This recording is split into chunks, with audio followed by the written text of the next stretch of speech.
I told you I got this at Walmart, would you believe me?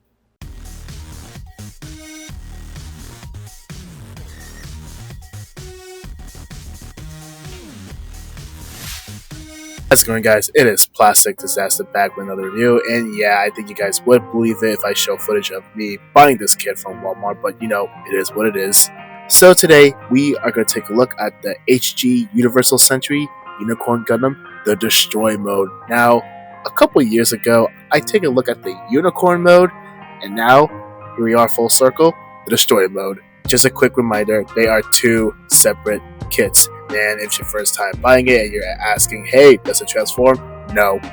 And before I continue the review, we do have some sad news that the Unicorn Gundam statue in Japan is going to be taken down at the end of August. And I thought, you know what? In honor of that, I'm going to do 3 Unicorn reviews in a row. So that's why we're going to start off with the high grade. So taking a look at the box art, we see the Unicorn Gundam in Destroy mode firing its beam magnum. If you look over here on the bottom right, that's the Unicorn Gundam in Unicorn mode. Looking at this side of the box just shows a close-up of the kit and articulation and action poses. Looking at this side of the box just shows the front, rear shot of the kit, some nice CG render, and some nice line art. And after opening the box, we got 3 bags of runners and a manual.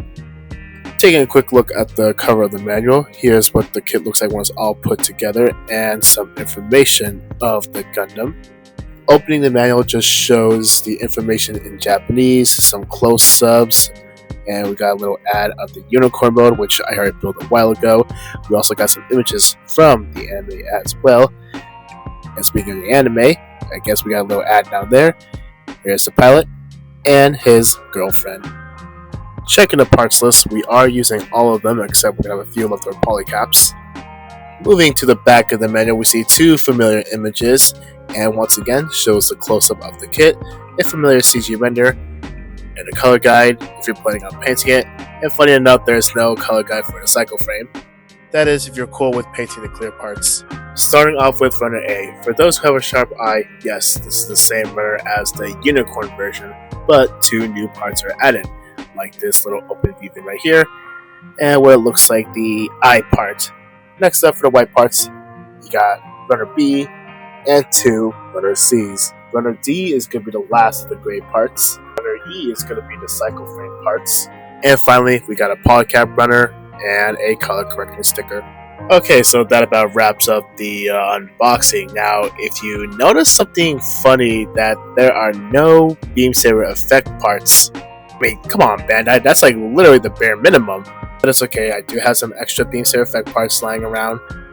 Anyways, I am really looking forward to this quick build, so I'll do that right now. I'll see you guys right after.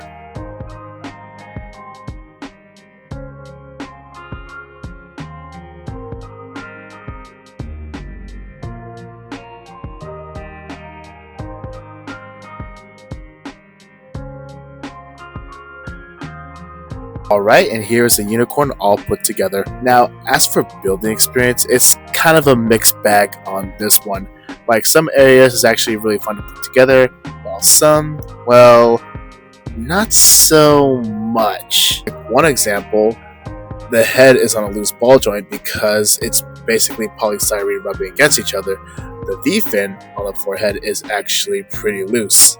Now, those 2 things I mentioned, they can easily be fixed. Like just sticking up the ball joint with a dab of super glue, and if you have any Tamiya cement, you can just glue the V-fin in place. As for the elbow and knee joints, more on that on the articulation. Now let's move on to stickers. Like you saw earlier, there's not really much to go with. So for the eye sticker, of course, it goes onto the eye.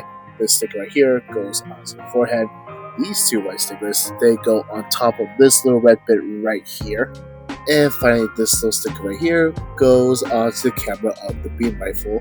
As for seam lines, surprisingly, there's none. And overall, the out-of-box presentation looks pretty solid. You gotta give a lot of credit to Bandai for this one. Just from the looks of it, it looks pretty easy to detail up. But one thing you gotta do is you have to paint the back of the V-fins white. So moving on to accessories, what you see on the kit are 2 weapon holding hands. Next up, you got a trigger finger hand along with the beam magnum. The secondary handle can swing forwards and backwards. And here's what's funny, Now, you do get an extra magazine. Now, unfortunately, this does not pop open and you can't reload it. It's for display only. You wanna know why? Because it's hollow in the back and you got a tab that plugs into the back of the skirt. Finally, you have the shield. Now, this adapter piece plugs into the arm. No brainer.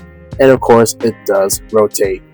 And if you want to store the shield, it plugs in right here. How you gonna do it? Well, you're gonna take this piece out and replace it with this little piece. Now, before I move on, I just want to make a little rant about the beam saber handles. Now, remember in the anime, this is supposed to flip out. I mean, it kind of works in theory, but it's not the most solid thing.